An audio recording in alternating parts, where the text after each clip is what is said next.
सुंदरगढ़ जिलार कोईडा खनि मंडल मनमुखी और अंतर्गत सेगासाई स्थित एएमएनएस खनि कर्तृपक्षों मनमुखी कार्यकलाप को विरोध कर बणाई विधायक लक्ष्मण मुंडा नेतृत्व में एक विराट श्रमिक सम्मेलन अनुष्ठित हो जाइछि। कान्हुसाही स्थित फुटबॉल खेल पड़िया अनुष्ठित यह सम्मेलन में मित्तल खनि संलग्न सेगासाही, कान्हुसाही एवं कलमंग ग्रामर शताधिक श्रमिक एवं ग्रामवासी योगदान करथिले। ए सम्मेलन में सीआईटीयू जिला संपादक प्रमोद सामल, राज्य कमिटी सभ्य प्रभात पंडा, कोईडा ब्लॉक अध्यक्ष सुरेश नायक, कोईडा क जिला परिषद सुशीला मुंडा, समाजसेवी डॉक्टर बादल बारिक एवं सीआईटीयू समस्त कर्मकर्ता उपस्थित थिले। सूचना था कि गत 2024 मसीहा अक्टोबर 30 तारिख दिन जिला प्रशासन उपस्थित Arcelor Mittal and Nippon steel खनि कर्तृपक्ष एवं ग्रामवासी मध्य होता चुक्तिनामा को खनि कर्तृपक्ष दीर्घ 8 मास बीती जाते कार्यकारी कर अभियोग आनी बणाई विधायक लक्ष्मण मुंडा। खनि कर्तृपक्ष चलित जून मास 24 तारिख मध्य चुक्तिनामा को कार्यकारी न कले 24 तारिख दिन खनि उत्तोलन और परिवहन कार्य को संपूर्ण रूपे ठप कर सहित पाइपलाइन जोगे माल परिवहन कार्य को संपूर्ण रूपे विरोध कर बणाई विधायक लक्ष्मण मुंडा चेतावनी देथिबा बेले आंदोलन समय कौनसी अप्रीतिकर परिस्थिति सृष्टि पई जिला प्रशासन और सरकार दायी रहिबे बोली परिप्रकाश करिसेंती। प्रमुख दाबीगुड़िक मध्य 100 जन छटई श्रमिकों को तुरंत नियुक्ति, परिवहन कार्य में स्थानीय 2 गोटी परिवहन संस्था को तुरंत नियोजित करने, श्रमिक और ग्रामवासी चिकित्सा केन्द्र स्थापना और कोईडा ठारू कलमंग पर्यंत रास्ता निर्माण कार्य को तुरंत आरंभ करने को प्राथमिकता दि जाइछि। आईन श्रृंखला को दृष्टि रखी कोईडा थाना अधिकारी ज्योतिरंजन पति नेतृत्व में 2 प्लाटून पुलिस बाहिनी मुतयन थिले।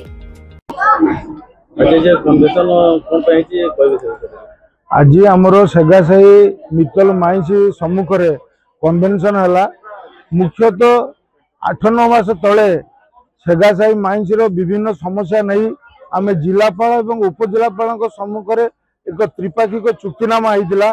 जो थे कि आपण मैंने जानी ये माइंस टी खोला हवा पर ठारू 1030 लोग ए काम करुला बेले बाहर लोक मात्र ये पंचायत एवं गाँव स्थानीय लोक 125 लोग काम कर रास्ता बहुत सुंदर रास्ता थिला। आपण मैंने देखिथे ये मित्तल गाड़ी चलला परे ये रास्ता पूरा बर्तमान मरण जनता आंबुलांस खंडे भी जाई पारु नाही एवं पेरिफेरल डेवलपमेंट कहले पीवा पानी ठारू आरंभ करी लाइट कौन व्यवस्था मित्तल कंपनी कला नाही। ये समस्त कथा उपजिलापाल सार ऑफिस रे लेखाई चुक्तिनामा होता कि तुरंत 3 मास भितर समस्त काम करिवो एवं गाँ पिला मानकु नियुक्ति देव। ट्रांसपोर्टिंग क्षेत्र में आमर जो बाहर लोक सब आसी काम करुँच